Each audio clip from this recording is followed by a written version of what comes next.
Hello, everybody. Welcome to the launch of Terf Island by Fiona McAnena with launcher Helen Joyce. I'm Susan Hawthorne, although it says Renata on my screen because my computer wasn't working for some reason. Anyway, it's our practice in Australia to do an acknowledgement of country at the beginning of events. We respectfully acknowledge the wisdom of Aboriginal and Torres Strait Islander peoples and their custodianships of the lands and waterways. The countries on which Spinifex offices are situated are Juru, Bunurong and Wurundjeri, Wadawurrung, Gundungurra and Noongar. We also acknowledge the many women throughout history who have fought for women's freedom and the freedom of lesbians, often at the cost of their lives. So a little bit about Spinifex Press for those of you who might not know us. Spinifex is a radical feminist publishing house established in 1991 by Renata Klein and me. That's 34 years. We publish controversial and innovative books across fiction, non-fiction and poetry, with not more than 10 books a year. We are small, radical feminist and independent. If you like what we do, please spread the word. Follow us on social media and subscribe to our newsletters. The most popular ones are the Spin newsletter, which is the most regular and covers our full list, and also the RadFem one. You can find a link to subscribe at www.spinifexpress.com.au. Don't forget the AU.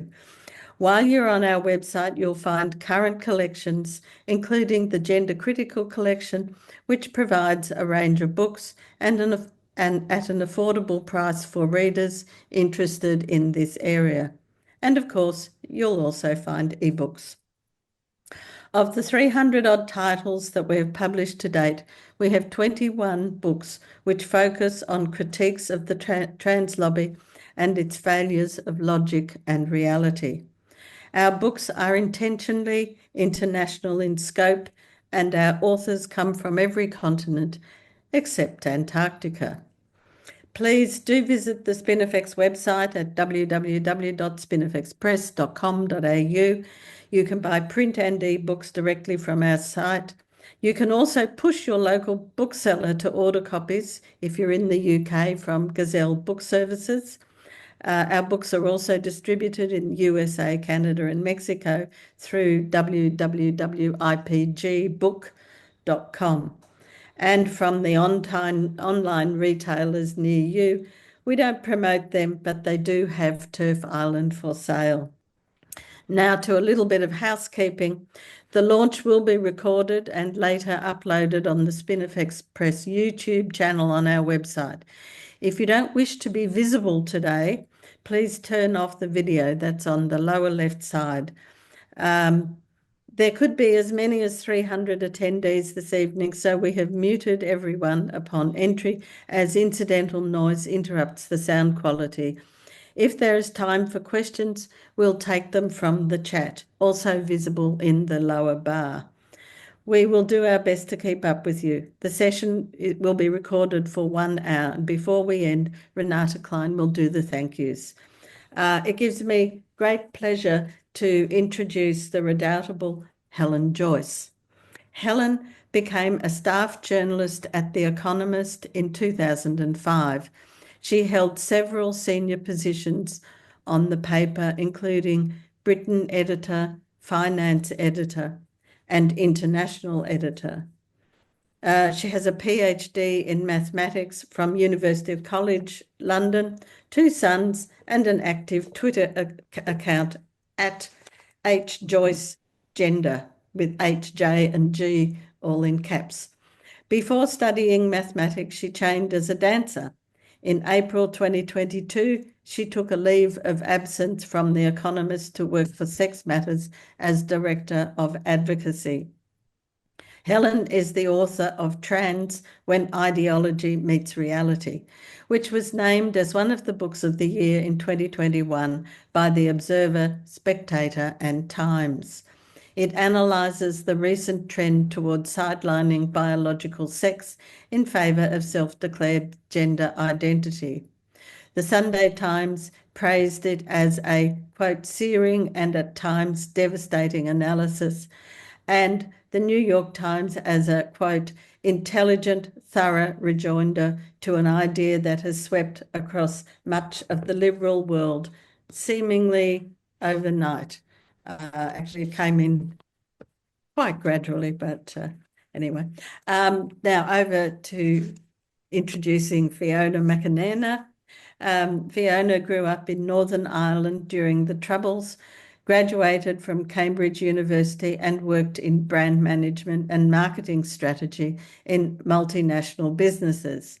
In 2018, she became concerned at how trans demands were eroding women's rights and got involved in the resistance. She spent 5 years as a volunteer at Fair Play for Women, working across its campaigns and directing its successful work in sport. She joined Sex Matters in early 2024 as Director of Campaigns. So over to you and Fiona, and please unmute. Thank you. It's great to see you here. Well, thank you very, very much for that. What we're going to do is I'm going to make Fiona experience the excruciating business of sitting there while I praise her for about 5 minutes, and she has to try to keep a suitable expression.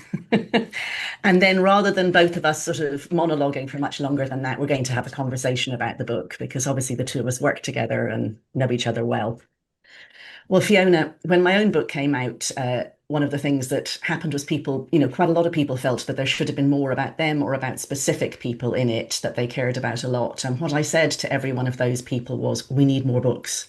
One book can't possibly do justice to the extraordinary women and a few men in this fight. And we need to write about, there's going to be a dozen books, there's going to be 20 books, more maybe. And this book is actually the one that those people in the UK who said that needed, because it's a social history. It puts people at the centre of it. So my own book starts with the words, this is a book about an idea. And as you know, because you work with me, that's the way I go. I keep going to the abstract. But you're somebody who goes to the people involved, and you talked about the actors in this story. And a second point I would make, I was looking through it again and thinking, why did I like it so much when you sent me the proofs? And I think it's because your actors were the people who decided to do something, to step up, rather than the victims. And when you tell this story without centering the people who chose to act, the heroes, you naturally default to the victims because there are a lot of them. And it's very important we don't forget the victims, but it's a tough read. And it doesn't do justice to the people who stepped up. So it's an attractive way to tell the story. And when we talk, I guess we'll talk about why you chose the people you did. And then you managed to get across really vividly something that I think probably is true for any good social history, which is that the people at the heart of it, the actors, the heroes, they're both ordinary and extraordinary. So people are always asking, you'll have been asked this a million times, like, why you? What do you think makes all the people who stepped up different from the people who didn't? And I think the word they want you to get to is courage. And I always resist it because it feels too trite. And so you did what every good writer does, which is you showed, you didn't tell. At book length, you show us what was specific and what was generic, as in, common to all of them between those people. And alongside the word courage, I don't think any of the people in the book would disagree if I said disagreeable is one of those words. We talk about this a lot ourselves inside Sex Matters. Women need to be a bit disagreeable in order to stand up and say when things are going wrong. And you did an amazing job too, I think, of telling a story that is very readable for people who don't know everybody involved, or anybody, in fact. So I'll be interested to hear what feedback you get from abroad. And also people who are actually part of it and know literally every single person who's in the book. I learned a lot from it, even though I know your protagonists. But I also think you just did such a smooth job of handing the baton from person to person as you told the story, that although you have probably hundreds of names in the book, people won't forget who you're talking about and how they connect with each other. So you too got involved in a campaign when other people would have said, this isn't my fight, or I've got a lot else on, or perhaps even, what right do I have to tell this story? because, who am I? I'm just an ordinary person. I'm not, I don't have, as people often say to me, a PhD in gender studies. One of the reasons we're not meant to be able to talk about this. And that confidence to be somebody who feels you've got the right to tell this story, that comes off the page. And it's very enjoyable to read somebody who is in total control of her narrative and her material. So maybe we can talk a bit about why you were the right person to write this. So you remember probably a conversation you, me, and Maya had sitting, I think it was in a Pret, I think it was a Pret anyway, coffee shop somewhere in London, when you knew you wanted to write the story and you knew whose stories you wanted to tell, but you didn't know how to shape it. And if I did anything useful for this book, I said books are about structure. It's always about how do you organize it. And I said organize it around campaigns. And then your publishers very, very rightly said, no, not campaigns, people. And that was such an important shift, I think, because those people are the vivid center of it all. Another experience I had when I was reading the book is it reminded me of the feeling I have had nearly every day since I discovered this issue first, and I'm sure we all feel familiar with, which is that you're being driven mad by it. It's so crazy, and everyone seems to be talking like it's not crazy, so maybe you're the crazy one. And you need to have other people with you, and you need to be able to read this calm, not overwrought, not saying this is the worst thing that's ever happened, just really calm description of what is going on to take away that feeling of vertigo that we all get, I think, when we sometimes look at how badly this has gone wrong. A pattern I had already noticed that I think comes up in the book over and over again is it's a book about female friendship. So female activism, I think, is somewhat different from male activism. I mean, it's not something I'd thought about before, but at the center of this book are not just individuals, but friendships, and often, quite noticeably, couples, two women. So you, of course, were with Nick. The two of you did Fair Play for Women together. There were many other people involved, I know, but that friendship was central to it. And of course continues even though you're now at Sex Matters. And for Transgender Trend, I think it was absolutely crucial for Stephanie to find Shelley, and that friendship continues. And as we've become a more developed movement, the sizes differ. Sex Matters is bigger now. Nick is still friends with all of us, but she's doing her own thing. I think a transgender trend probably would see itself as more of a larger group now too. LGBA is no longer that central thing of Bev and Kate. It's now a bigger thing as well. But it's striking that there are these pairs of women and that they're non-hierarchical. Each of them acts as Boswell to the other's Johnson. It's not one Boswell and one Johnson. It's not one Watson and one Holmes. So I think that in a world where there are so few books that women are centered and the dynamics are so different than when you're talking about men's activism, this is a book that is almost entirely about women and how women do things. And that's beautiful. And I would love to think that we would live in a world one day where a book like that would be a reading in a feminist course.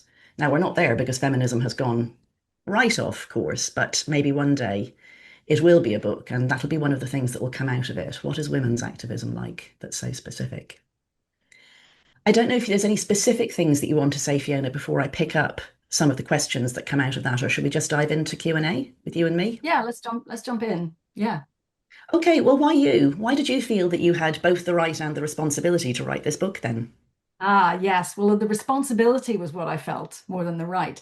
So, one time Nick Williams and I were out, she was staying at my house and we were out for a walk during the sort of whole series of COVID lockdowns. And we were joking about some of the stuff that went on behind the scenes that people wouldn't know. And I said, well, of course it'll all be in the book. And we were laughing about that, but I was serious. And I said, look, I think there should be a book. I think the work you've done should be on the record. And she is kind of, no, I'm not going to do that. And so I have to say, I spent the best part of a year trying to persuade her that she should write a book. And she would say, okay, I'd say, I'll help you, I'll help you. She'd say, okay. And then she'd say, no, look, I don't want to do that. I don't want to make it all about me. So I decided that I had to do it because I wanted her contribution that I knew so intimately and no one else did to be on the record. And then I felt the same about Stephanie Davis-Arai because around that time, I started to meet people as the movement grew in the UK. I started to meet other women who didn't know what had gone on before they got involved. So, 2020 onwards, I think there's been a big rise in the number of activist women in the UK on this issue. And they didn't know that Nick had essentially stopped self-ID. They didn't know that she'd worked in prisons. They thought someone else had started that work. So, yeah, I felt a sense of duty to those two in particular. But I also felt that people were talking about Terf Island, and I wanted to claim that and say, okay, yeah, we are. We are that. And I want to show you why we're that, because actually everyone can do what we've done in different ways. I'm not saying it's easy, but yeah. So I wanted the women who were not self-aggrandizing to be properly recognized, and that was my responsibility. And I picked them because those were the campaigns that I really knew. So that conversation we had in Pret was really helpful, because structuring it around campaigns did make it easier for me to think, who am I going to write about and how shall I organize it? But from the book, there are lots of women in there, lots of incredible women. And I started off knowing about some of them and really respecting them. But as I got to know more people, I found new stories too. So actually, there are so many. There are still stories that haven't been told, I guess, because some people don't want to be in the public eye. There might be some I don't know about. I mean, we all know there's secret work that goes on that still can't be talked about. If that's the case, there must be women and even men doing things that we don't know about. So they may never get the credit they deserve. But what I wanted to do was make sure that these women got the credit they deserve, and that's my aim. Yeah, I think that there may be, I hope there'll be other books that say take a particular sector that look at, healthcare or education. I mean, we've had Hannah Barnes look very specifically at one institution, and that, of course, told a bunch of stories that weren't the stories you told. So I don't think this is by any means all of it. This is one narrative which, goes from stopping self-ID sort of to 4 women in Scotland getting sex back recognised, unambiguously in the law. Do you want to tell me about a few of the women that you maybe knew but hadn't realised had been so important, or that you, as you said yourself, you became so full of admiration by learning more about them? Tell me about some of the what we might call incidental heroines. Yeah. So, I mean, it's always a bit tricky picking out names, isn't it? Because, the things I worried most about with this book, one was naming women who didn't want to be named, and the other was leaving people out who didn't want to be overlooked. So it's kind of a bit terrifying. But maybe, Helen, as you say, the answer is that there are more books to be written. This is just the one I've done. But when I looked at each campaign, I found exactly as you've said, there was always someone else supporting. So, for example, with Let Women Speak, Kelly J's work, Julia Long and Venice Allen were really central to that from early on, and Venice in particular. And I had no idea of all the things she'd done. I'd actually seen her very early on at a meeting I went to when she and Linda Bellos were being sued in a private prosecution by some trans character. And I had seen her, but I just didn't have any idea. And so when I sat down with Venice to find out more about Let Women Speak, I discovered, and she was very modest about it, but that's the opportunity you have as the writer, is you can put your own spin on it. You can say, no, actually, I think that's really important, and I think it deserves to be recognized. So Venice would be one, Julia another. And then if I think about Maya's story, I hadn't properly understood the co-founding of Sex Matters. So everyone thinks Maya founded Sex Matters, but she co-founded it with Anya Palmer. And Anya Palmer is the barrister who recognized that the Equality Act could be used to protect belief. So she's the person who helped Maya to see that she could bring a case against her employers who'd sacked her because of her expressing her beliefs about, the threat, the conflict between trans demands and women's rights. And so Anya has been absolutely central to this. And again, reading through all the court transcripts, going back and understanding the processes that went on behind the scenes as well. And Anya's role in that was really enjoyable for me. I've had to, I can't tell all the detail because you can't kind of report multiple court cases. Maya, I think, had 4 cases, 4 different hearings. So I've tried to pick out the bits that are the most revealing and the most interesting, but certainly Anya's role behind the scenes was really important. Okay, so let's go back to the four people that you put in your four chapters. Just tell us a bit about each of them and what, what for you, having done all that work and written the book, has stood out for you about maybe the lessons from them or the characteristics that other women can take heart from and admire and maybe emulate. Yeah, so we kind of touched on this, that at least one of these women is pretty outgoing and loves the limelight, and at least one of them really doesn't and never wanted to be kind of in the limelight at all, but just felt driven to do something. So they're quite different personalities. Um, so the chapters are in a sort of chronological order because the big campaigns that they each did sort of are sequential. So Stephanie's first because she found a transgender trend 10 years ago, which is incredible, isn't it? 10 years this autumn, they'll be Mm. celebrating that. And she's always been about protecting children. And when you read her story, which is perhaps one of the most personal ones, um, I covered that because it helps you understand why her focus is children and how she's qualified actually to do what she's doing. Um, and I think that, and she didn't want me to say this, but I think I kept it in the book, that I feel that she is, if you have to pick one person in the UK who's done the most to protect children from the harms of those medical interventions that take them down a blind alley, I would say that's Stephanie. Um, and her work continues. So that's Stephanie. And then I moved on to Nick Williams because, again, it's easy for people to forget or not know, but in 2018, when the UK government was all set to do sex self-ID, change your birth certificate on request, and the minister responsible stood up in the House of Commons and said, our starting point is trans women are women, trans men are men, and that will be our ending point too. They were absolutely committed to it. And it was Nick's work, and she mobilized hundreds of women, mostly, on the streets in their Hands Off My Rights t-shirts, and she raised money and she went on TV and she did all this stuff way out of her comfort zone. It was that work that I think ultimately stopped that juggernaut.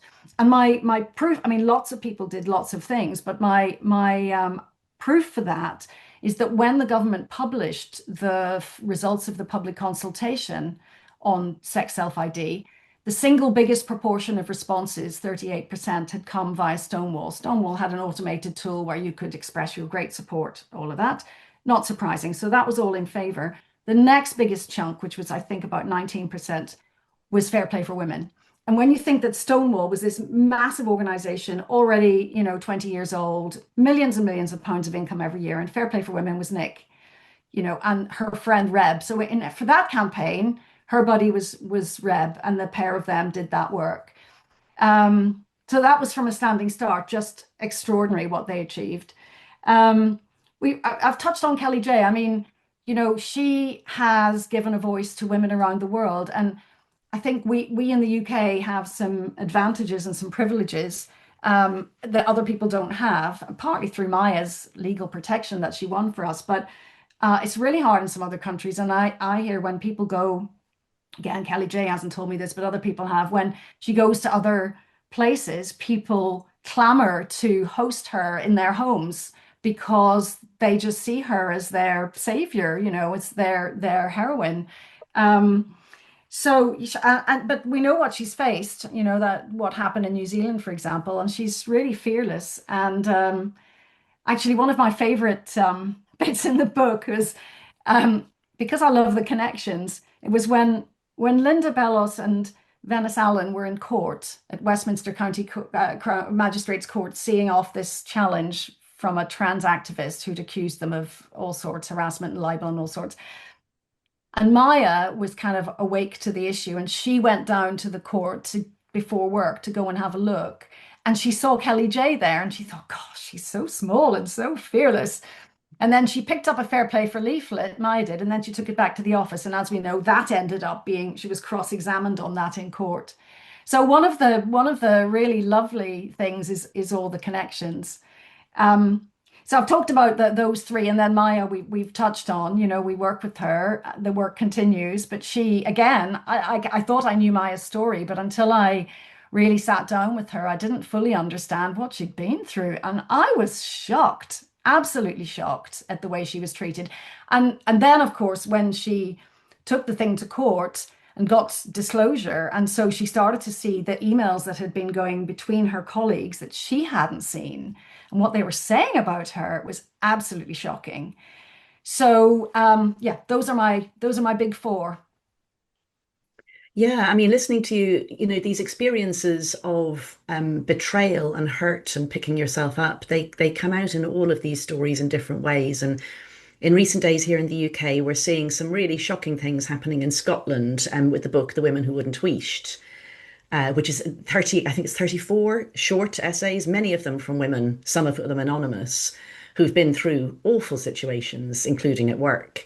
And I know that we've been saying in recent days, gosh, it was so much worse than we ever thought, about people that we've known for years. When you see it written down, it's so bad what these women have had to put up with. And I think there are many, many stories that are out there that nobody will ever know. And if you tell one woman's story about that, in a way, you are importantly telling everybody's. Like Maya's story of the betrayal at work, the courage to fight back, is a story that stands in for a lot of other women's stories. And I think, women do feel that. We do feel that solidarity. A while ago, I was chatting separately to a political campaigner who works on a different issue and also to a screenwriter. And both of them said things to me that I've remembered about telling stories. And one of them said, in every book, you need not just your heroes, but you need your villains. And then the other one said, in every story, the most compelling character is the repentant villain. Did you think about telling stories of villains? Or who are your villains? Or is that something that you just chose not to center, or what? Well, there are villains in the stories. They're the ones I had the libel read to prepare for. Um, I think they see themselves as heroes too. I think that's what's most bizarre about this cause, isn't it? So someone like Susie Green, who was the chief exec of Mermaids for years, features quite a lot in Stephanie's story. But I'm not interested in Susie Green's story. Someone else can tell that. I was interested in Stephanie's story, and I was interested in um, how, well, one thing I would say is that all of the women in that I talked to started off thinking, this is insane. And when I tell people, everything will be fixed. They all thought they just needed to explain. And then when they would come up against the villains, whether those were sort of really activist villains or whether they were a bit more sort of benign or passive, they would just find that for some reason they couldn't progress. And that's when they would start to realize that they're going to have to do more. It was going to be a longer haul. Um, but yeah, I didn't. I can't write about the motivation of those people. I can imagine some of it. It's pretty easy, I think, to imagine for someone who has transitioned their own child what their motivation is now to insist that that was the only ever possible option, of course, because how can you admit anything else to yourself? But what I really wanted to do was showcase the motivation and the work of the women that I was talking to. And yeah, they themselves didn't start impugning anyone else as a villain either. So, Stephanie, for example, when she first started to talk to the medical people at the gender identity clinic, they saw her as a critical friend. That's how she set out to be. She didn't even see herself as an activist because she thought, if the medics are doing this, they must know something I don't. Mm. So I just need to find out. And then when there didn't seem to be anything, she thought, well, I need to put out a kind of more balanced view. She wasn't even setting out to stop it because she didn't necessarily believe that she was such an expert that she knew that was the answer. She stepped into it. Um, I think it's a really interesting question, though, Helen, whether, and I didn't ask, for example, Stephanie or Maya, whether they saw their antagonists as villains. There were a lot of people at Maya's workplace, former workplace, who clearly, I mean, like they said, she didn't even have a degree in gender studies. Um, they thought that she was a bad faith actor.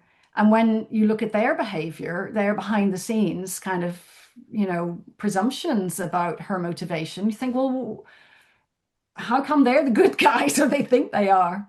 So I think we all think we're the good guys. It's very interesting. I mean, I think it's going to be one thing that's going to make it difficult, although hopefully it happens, to do any drama about this. Because in a drama, it's always so simplified, and you roll characters in, many characters into one character, but you need a hero and a villain. And it's one of the joys of writing a book that you can do it in many different ways compared with doing, say, a docudrama type thing. I'm going to say what one of the things that has struck me most in this sort of coincidence thing. It's actually something that Maya told me, and you've mentioned some, but I'd like to come back to this. Those things where the baton got handed from woman to woman, or the connections.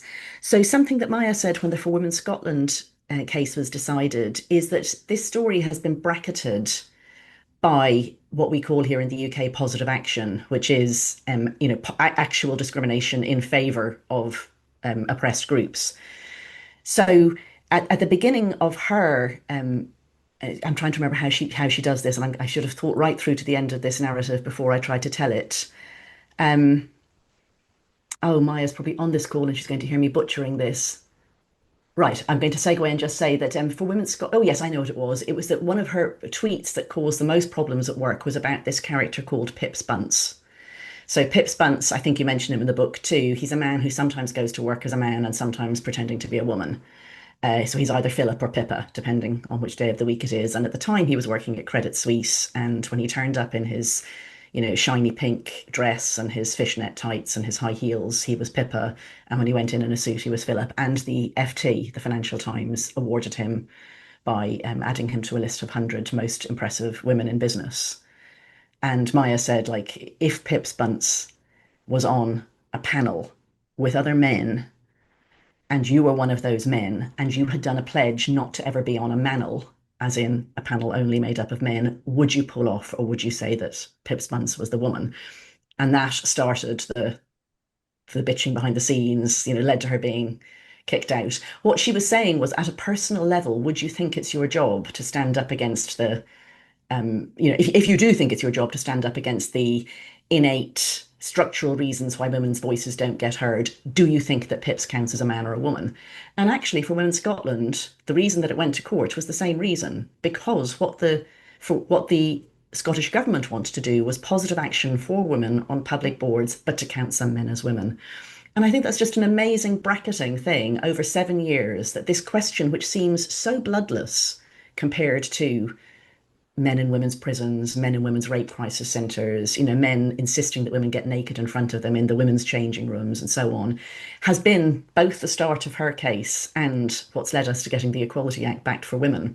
So that's my very poorly told, striking, someone else came up with it and not me and I butchered it, story of an interesting coincidence that ran through all of it. You tell me some of yours that you thought while you were writing or found while you were writing. Yes, I think for me it's more the sort of, as you say, the baton being passed. So, right at the beginning of the book, I mention a few of the women who were wise to this very early on and got into trouble for it. So Julie Bindel, Suzanne Moore, Germaine Greer, Julie Burchill also, who hosted a meeting for Venice actually quite early on. Um, and there were others. Then when you look at the women themselves in the chapters I've written, they talk about what alerted them. So Pip Spunce definitely, but also Dame Jenny Murray, the Woman's Hour presenter, writing in 2017, and she got into terrible trouble for that. But Maya, reading that, thought, well, she seems like a sensible woman, so how can this be? Can this really be wrong? There was a philosopher called Rachel Riley Cooper who talked very early on. She did it. Rebecca Riley Cooper. Sorry, Rebecca Riley Cooper. It's kind of like what Kathleen Stock did in her book Material Girls, and Rebecca did it as a talk that was videoed. It was poorly videoed from a really odd angle, but I watched all hour and a half of it, and I think a lot of people did, because she really explained as a philosopher, what could this gender identity thing be? And she went through all the possibilities. It's fantastic. And then there's a woman called Lily Maynard, who's still around, and she wrote a blog, and you'll see that very early on she was aware, and she wrote about what happened to her daughter. And Maya, when she stumbled across that, said she stayed up half the night reading it. So there's a thread of all the women who are activists now got piqued by something and then educated themselves by tapping into the work of women who'd gone before them. And so there is a long thread. And I often think it must be very strange for some of those early activists to think, why did it take the rest of us so long? But then the flip side of that is, okay, well, then I want to make sure that people understand that there were others who did work early on. And I see there's some chat about, how do you decide who you're going to talk about? And are you kind of making heroes of certain people? Well, I'm making heroes of these people, but there are plenty more heroes. There's room for lots more. One thing I would say, you said that they were disagreeable. They certainly are not afraid of disagreeing. But what I definitely think, and I found this working with Nick, and it's very clear working with Maya as well, what I think they really are is independent thinkers. They don't just take a superficial statement and roll with it. And we can all be independent thinkers. It's just that most of the time we mostly don't. We don't think for ourselves. There isn't time, or things aren't that important or interesting to you. And of course, it's risky on this one. But I think that's what really has enabled them to be as clear and have as much cut through as they have, is that just not accepting things at face value and going and digging. And then that gives you great confidence, when you really know your stuff and you know that other people don't.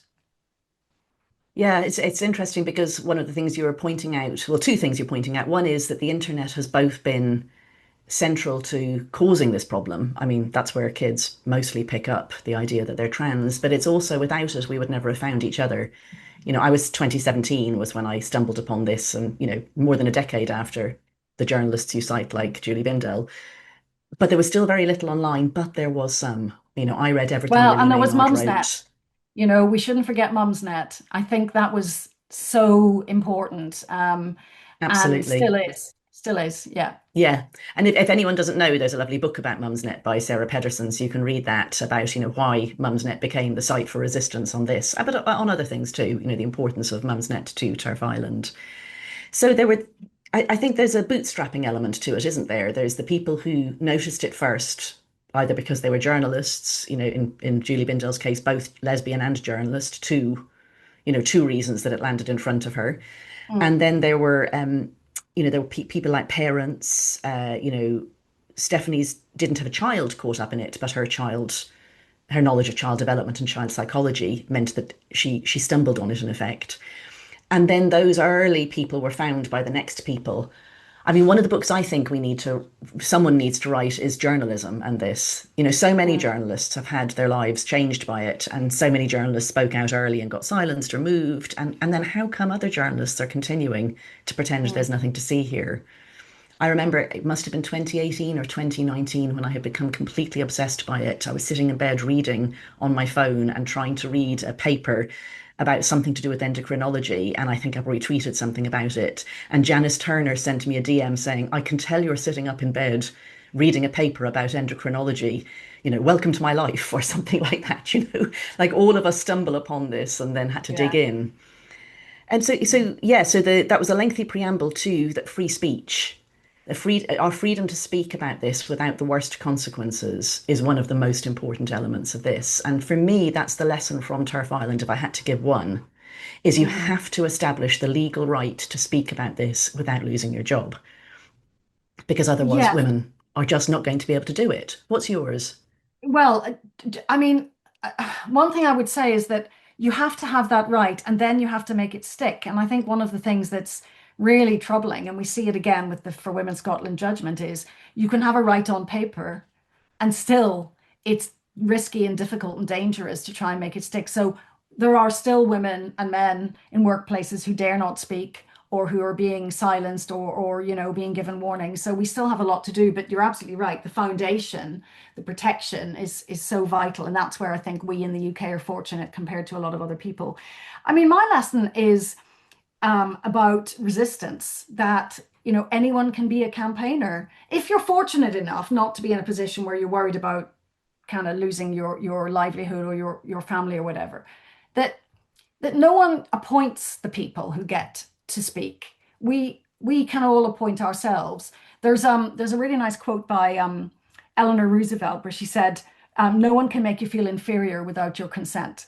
Well, it's kind of there's a parallel. No one can say you're not qualified to speak about this without you agreeing. So we're all free to say, no, I'm going to say something about this and I'm going to do something. And when people feel really despairing, as they sometimes do, about whatever the latest thing is, I always think, well, what's the alternative to? So if you feel like you're speaking and you're not making a difference, what's the alternative? The alternative is not to speak, and that definitely won't make a difference.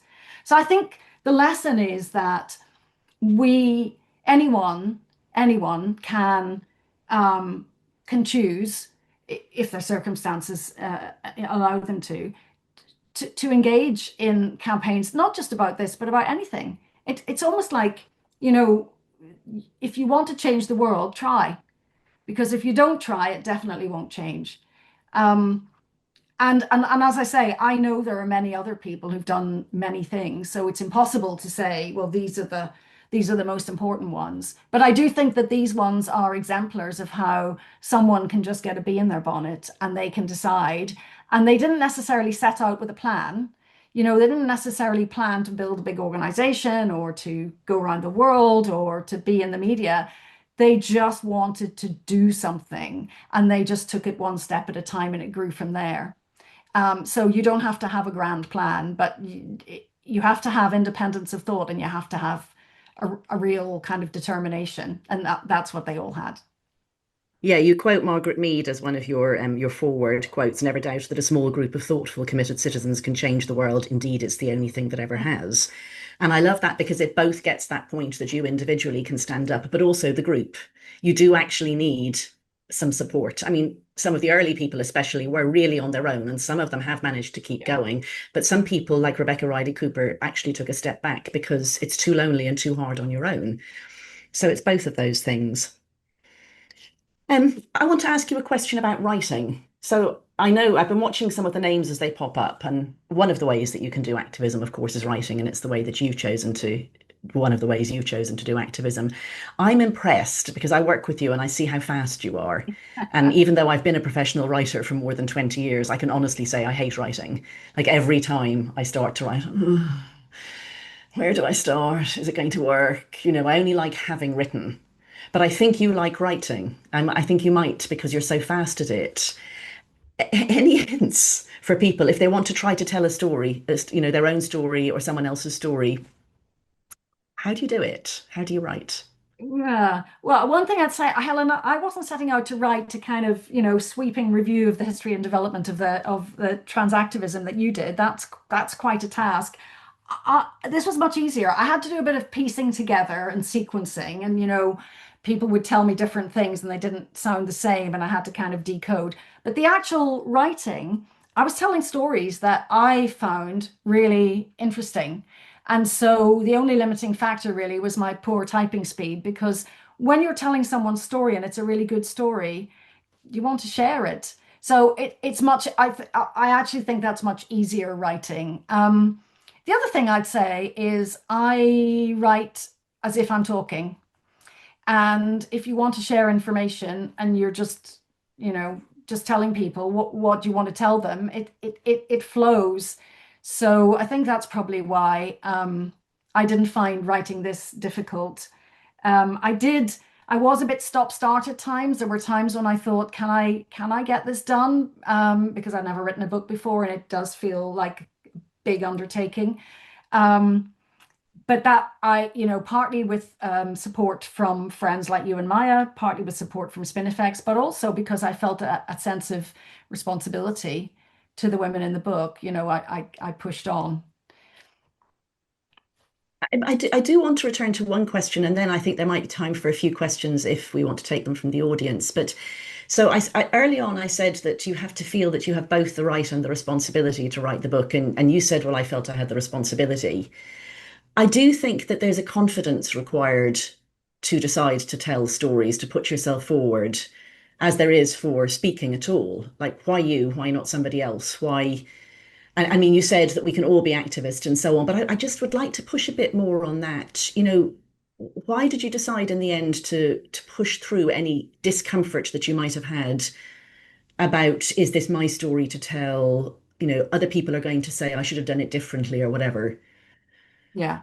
Yeah, and I know people will say I should have done it differently, and I would say, well, then you do it. You do yours. It'll be another addition to the canon. Um, I mean, because I knew I was the person who had worked really closely with Nick, and I knew she wouldn't tell her own story.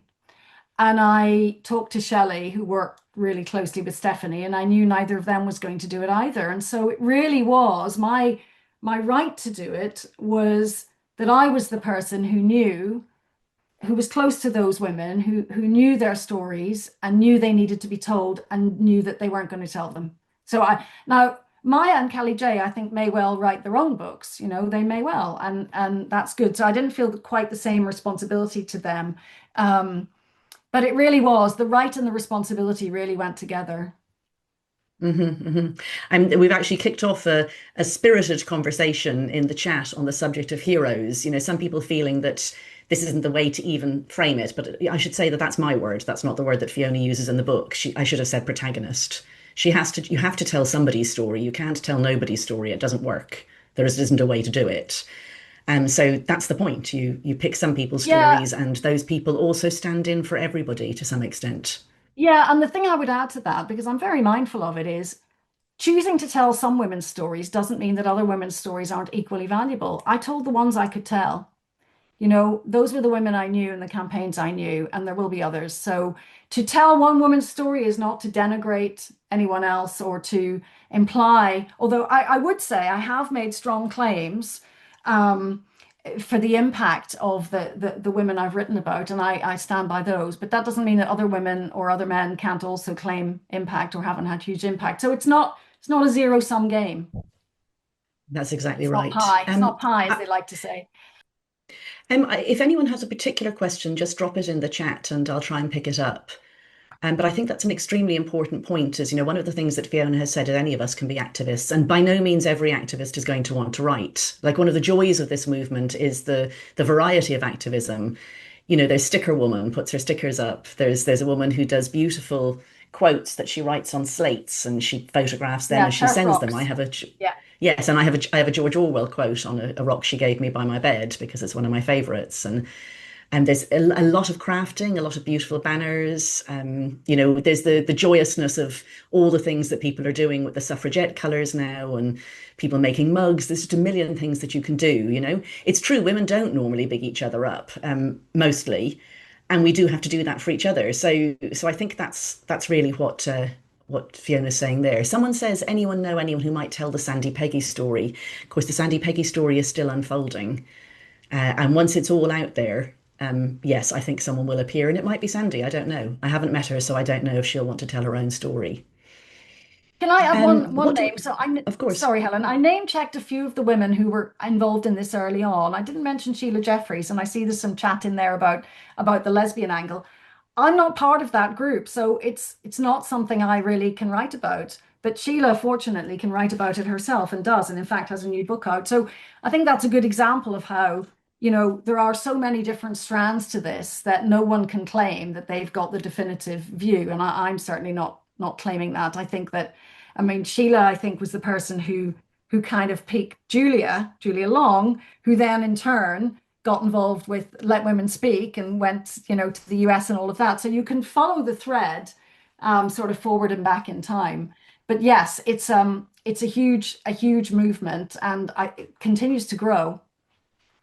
I think there's a lovely Yeah. question about the link with the suffragists and suffragettes as part of the UK women's movement. So there's a fantastic book by our friend Susanna Rustin, Mhm. where she looks at at the UK and at the women's movement and how this is the latest chapter. So I'd recommend that to anyone who hasn't read it. Um, there's also a question here about how are we feeling about the way that maybe the women's movement in the US, having been behind, now is sort of leapfrogging. I mean, I don't know if you want to say anything about that, Fiona. The women's movement in the US. Sorry, in the US, yeah, like it seemed like it was moribund, and now suddenly they're getting quite a lot Yeah, of I don't victories. know about leapfrogging. I mean, I think their problem is legally. Lots of problems, but the most obvious one is how politically divisive it is, how polarized. I mean, we're heading that way too, but that makes it very difficult. The media, very difficult to get any kind of cut through. We're making some progress here.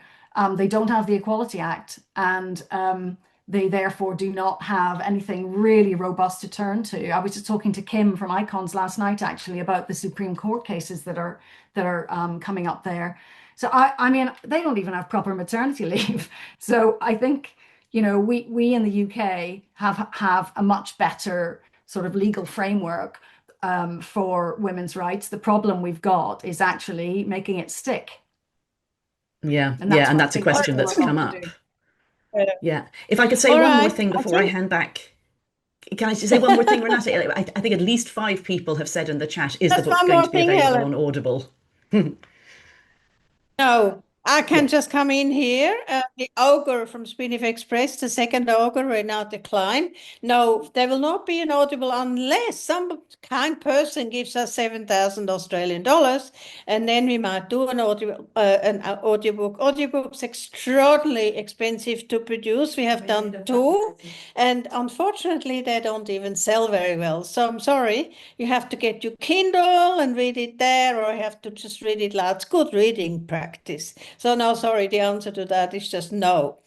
And we haven't got much time left. So I want to thank both Helen and Fiona very much for this very animated discussion. I know you could have gone for another hour and it would have been really interesting. Now, before we end, I just want to say that, you know, sending a manuscript, which of course is the first step, doesn't make a book. It needs a whole team, and luckily we have a great team at Spinifex Press.